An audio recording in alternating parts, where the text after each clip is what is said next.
దేవుని పరిశుద్ధ నామానికి మహిమ కలుగునుగాక. యేసయ్య పరిశుద్ధుడు, పరిశుద్ధుడు, పరిశుద్ధుడు. మనల్ని కూడా పరిశుద్ధులుగా జీవించమన్నాడు. దానికి కావలసిన కృపనిచ్చాడు, దానికి కావలసిన సామర్థ్యం ఇచ్చాడు, దానికి కావలసిన దయా కనికరమును ఇచ్చాడు. కీర్తనల గ్రంథం నుంచి 32వ అధ్యాయం 2వ వచనంలో చూస్తే, యెహోవా చేత నిర్దోషి అని ఎంచబడినవాడు ధన్యుడు. నీతిమంతుడు అని దేవుడు బైబిల్లో చాలా మందికి ముద్ర వేశాడు. నోహవు వాడకట్టుకున్నాడు, నీతిమంతుడు అని పేరు తెచ్చుకున్నాడు. అబ్రహాము నీతిమంతుడని, విశ్వాసులకు తండ్రి అని పేరు తెచ్చుకున్నాడు. ఇప్పుడు నీతిమంతుడు, యెహోవా చేత నిర్దోషి అని ఎంచబడినవాడు. మనకి ఒక త్రాచు వేస్తాడు, ఆ త్రాచులో మనల్ని తూస్తాడు. తూసి యెహోవా చేత నిర్దోషి అని ఎంచబడినవాడు ధన్యుడు. ఆత్మలో కపటము లేనివాడు కూడా ధన్యుడే. అంటే ఈ తూచినప్పుడు హృదయములో కల్మషము, ఆ యొక్క అశుద్ధము, ఇవన్నీ ఉంటే దేవుడికి నచ్చదు, ఇష్టం కూడా ఉండదు. ఇప్పుడు ధన్యత తెచ్చుకున్నాడు దావీదు మహాభక్తుడు. యెహోవా చేత నిర్దోషి అని ఎంచబడినవాడు ధన్యుడు, ఆత్మలో కపటము లేనివాడు ధన్యుడు. దీనికి మూల కారణం ఏంటి? గర్వము. ఈ గర్వము చేత మనిషి పతనమైపోతాడు. మన యుద్ధాలు దేని చేత జరుగుతున్నాయి? యుద్ధాలు ఎలా జరుగుతున్నాయి? మనం ఇప్పుడు యుద్ధం మధ్యలో ఉన్నాం. తరతరాలు యుద్ధం జరుగుతూనే ఉంది, కొనసాగుతూనే ఉంది. యుద్ధం జరుగుతూ ఉన్నప్పుడు ఆ యుద్ధంలో ఓటమైపోతున్నాడు మనిషి, పతనమైపోతున్నాడు. ఆత్మను అమ్మేసుకుని రాజీ పడిపోయి దాసుడైపోయే స్థితిగతులు మనం చూస్తున్నాం. గర్వము చేత ఎందరో పతనం చెందారు. ఈ లిస్ట్ తీసుకుంటే చాలా పెద్దది. మనం మత్తయి సువార్త 6వ అధ్యాయంలో ఏమని ప్రార్థన చేస్తాం? నీ రాజ్యము వచ్చునుగాక, నీ చిత్తము నెరవేరునుగాక, దేవా నీకు స్తోత్రములు అంటాం. నీ రాజ్యము వస్తుంది అంటే దానికి కావలసిన పని ఎవరు చేస్తున్నారు? ఆ రాజ్యములో ఎవరు తీసుకొస్తున్నారు?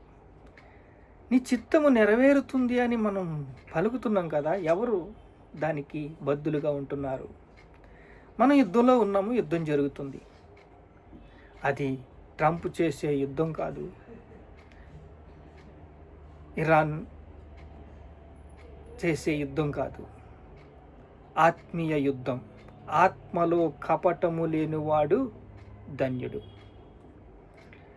గర్వాన్ని ఎదిరించాలి, గర్వాన్ని దగ్గరికి రానియకూడదు. వినయం కలిగి ఉండాలి, గొర్రెపల్ల మనస్తత్వం కలిగి ఉండాలి. యూదా గ్రంథంలో 6వ వచనం చూస్తే, దూతలు తమ ప్రధానత్యము నిలుపలేకపోయారు. ఐగుప్తు నుంచి పరిశుద్ధపరిచి పవిత్రపరిచి మోషేని తయారు చేసి, మోషేని రెడీ చేసి, ఫరో చనిపోయిన తర్వాత ఐగుప్తులోంచి కొంతమందిని తీసుకొచ్చి ఎర్ర సముద్రం గుండా తీసుకొచ్చి అక్కడ పరిశుద్ధంగా ఉండలేని ప్రజలకి, చూడండి 6వ వచనం అదే చెప్తుంది. పరిశుద్ధంగా ఎందుకు లేకపోయారు అంటే, తమ క్రియలు చెడ్డవైనందున వెలుగును ప్రేమింపక చీకటినే ప్రేమించారంట. అలాగా ఐగుప్తులోంచి వచ్చిన మనుషుల్ని నాశనం చేశాడు దేవుడు. దేవుడికి ఇష్టం ఉండదు పాపం చేసేవాళ్ళంటే. 2 పడవల మీద కాళ్ళు వేసేవాళ్ళంటే ఇష్టం ఉండదు. ఆత్మలో కపటము లేనివాడు, చూడండి ఇక్కడ, ఆత్మలో కపటము లేనివాడు ధన్యుడు, యెహోవా చేత నిర్దోషి అని ఎంచబడినవాడు ధన్యుడు. హెజ్కేలు గ్రంథం చూస్తాం. తూరు రాజు యొక్క గర్వం, మనిషి కానీ అది ధ్యానించినప్పుడు వాక్యాన్ని మనం దాంట్లో భావాలు, దానికి ఉన్న పతనం, అది 12వ అధ్యాయంలో కూడా మనకు కనపడుతుంది. ఆ 12వ అధ్యాయంలో ఏం చెప్తుందంటే, పరలోకంలో యుద్ధం జరిగింది. మిఖాయేలు తన దూతల్ని ఆ ఘట సర్పాన్ని కిందకి పడదోయబడ్డారు. మన సహోదరుల మీద నింద మోపుచున్న ఈ అపవాది, మన సహోదరుల్ని నింద మోపుచున్న ఈ అపవాది ఘట సర్పము పడదోయబడి ఉన్నాడు. పైనుంచి వాడు పడదోయబడ్డాడు. మనం యుద్ధం చేయాలి. కాలేబు విశ్వాసం మనం కనుగొనాలి. యెహోషువ విశ్వాసం మనం కనుగొనాలి. పాలు తేనెల దేశానికి మనం వెళ్తున్నాం. పాలు తేలు దేశంలో మనము వెళ్ళి అదే పరలోక రాజ్యంలో ఉండబోతున్నాం. పగ మనిషికి ఉండకూడదు. ఈ పగ వల్ల పతనమైపోయే పరిస్థితి ఉంది. శరీరహీచ్ఛలు, వ్యభిచారం, త్రాగుడు, ఈ పాపము ఇదిల్చుకోలేకపోతున్నారా?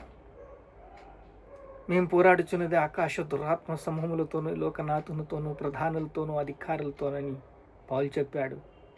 పౌలు యొక్క సంఘ స్థాపనలో ఇది ముఖ్యమైంది. యుద్ధానికి ఇది ప్రధానమైంది. ఇప్పుడు పడిపోయిన దూతలు ప్రధానము నిలుపుకోలేకపోయారు. అట్లో లూసిఫర్తో పాటు కోటాని కోట్ల దేవతలు పడిపోయారు. ఆకాశ మండలం మీద మనుషుల్ని పీండ్రిచ్చుకు తింటున్నారు. సైతాన్ రాజ్యం బహువేగంగా మనుషుల్ని మృంగేసే పనిలో ఉంది. ఎవరిని మింగుదుమా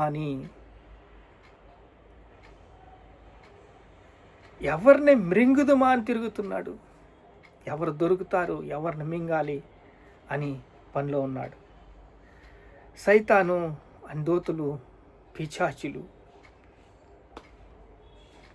అన్యాయం, అధర్మం ఎక్కడ చూసినా ప్రభుత్వములో జరిగేది ఇదే. 2 పెట్టెనయ్యా మీ ముందర, ఒకటి శాపము, ఒకటి ఆశీర్వాదము. ఏది కావాలి అని దేవుడు అంటున్నాడు. కానీ ఆర్ఎస్ఎస్, బీజేపీ 14 రాష్ట్రాలని యాంటీ కన్వెన్షన్ బిల్లో మూసేసి అనేక మంది సేవకుల్ని, వాళ్ళు వస్తారో రారో తెలియదు, అనేక రీతిలుగా వాళ్ళని బంధించి వేశారు. అలా బంధించి అనేక మంది మీద కేసులు పెట్టి కోర్టుల్లో తిప్పుతున్నారు. పాపం శక్తి లేని వాళ్ళు అలాగే మగ్గిపోతున్నారు చెరసాలల్లో. ఎందుకంటే వీళ్ళు బయటికి వెళ్తే దేశాన్ని పాడు చేస్తారని. ఎందుకంటే వాళ్ళ యొక్క రేసులో ఎంతమంది ఉన్నారు, ఎంతమందిని ప్రభావితం చేశారు, ఎంతమందికి అని ఒక ఇన్స్ట్రుమెంట్ వేసి ఇదే పనిలోని ఎంఆర్ఓని, కలెక్టర్ని ఇంక్లూడ్ చేసి 75 జిల్లాలు కలిగిన యూపీ ఉత్తరప్రదేశ్ని నామరూపాలు లేకుండా ఏరి ఏరి ఏరి ఏరి ఎతికి ఎతికి ఎతికి ఎతికి అక్కడున్న ప్రజలు, క్రైస్తవులు, పాస్టర్లు వీళ్ళందరూ కూడా చాలా విద్వేషపూర్వకమైన కేసులు, కరువులు. ఈ లోకంలో కరువులు లేవండి. ఫైనాన్స్ ప్రాబ్లం కూడా వచ్చేస్తుంది కొన్ని రోజుల్లో. హత్యాకాండలు, దేవుడి ఆజ్ఞలకి విరోధ వాతావరణాన్ని తీసుకొస్తున్నారు. ఇది 28వ అధ్యాయం యెజ్కేలు గ్రంథం చెప్పే గుణపాఠం తూరు రాజు యొక్క గర్వాన్ని సూచిస్తుంది. ఈ గర్వము ఎంత పతనం చేస్తుందంటే మనిషిని రాత్రికి రాత్రే అలా గర్విష్టి అయి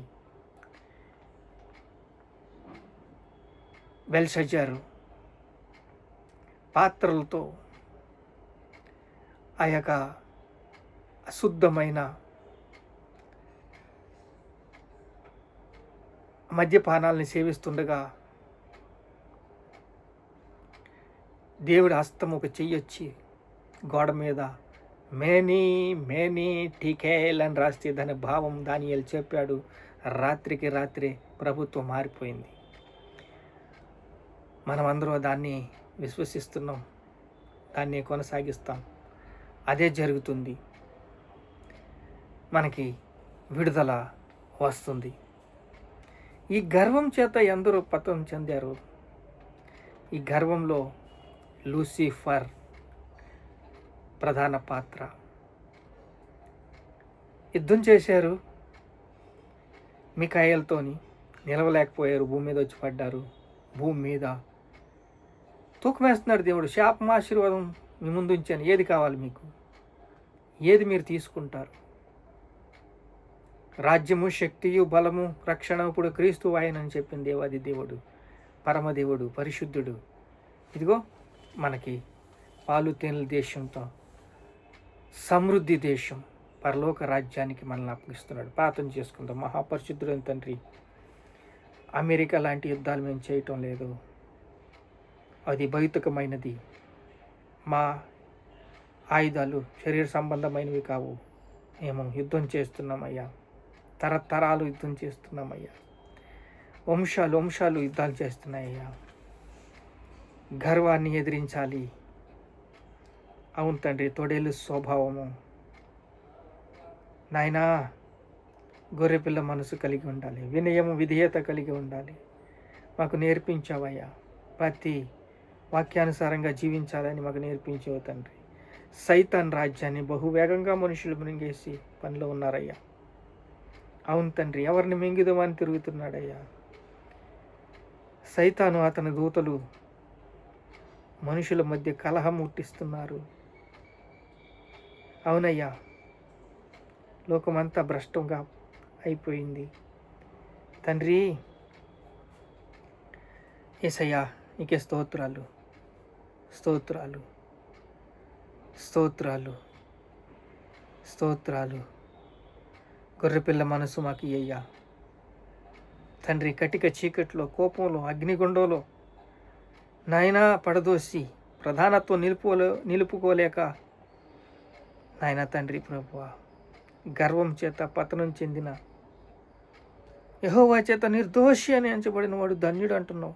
ఆత్మలో కపటము లేనివాడు ధన్యుడు అంటున్నావు. నీ రాజ్యములో మేము పాల్గొనాలయ్యా, నీ చిత్తము జరగాలయ్యా, నీ కృపలో మేము వర్ధిల్లాలయ్యా. అయ్యా నీకు స్తోత్రాలు, స్తోత్రాలు, స్తోత్రాలు, స్తోత్రాలు, స్తోత్రాలు. మా యుద్ధంలో మీరు తోడుగా ఉన్నారయ్యా. యుద్ధం చేసేది నువ్వు తండ్రి, కేవలం మేము నాయనా తండ్రి నీడ మాత్రమే తండ్రి. అయ్యా మీరు యుద్ధం చేస్తున్నారు. యుద్ధంలో ఘనత, మహిమ, ప్రభావాలు మీకే దక్కాలయ్యా. అయ్యా తండ్రి మీకే స్తోత్రాలు, స్తుతి, మహిమ, ఘనత, ప్రభావాలు యేసుక్రీస్తు నామములో చెల్లిస్తున్నావు తండ్రి. ఆమేన్.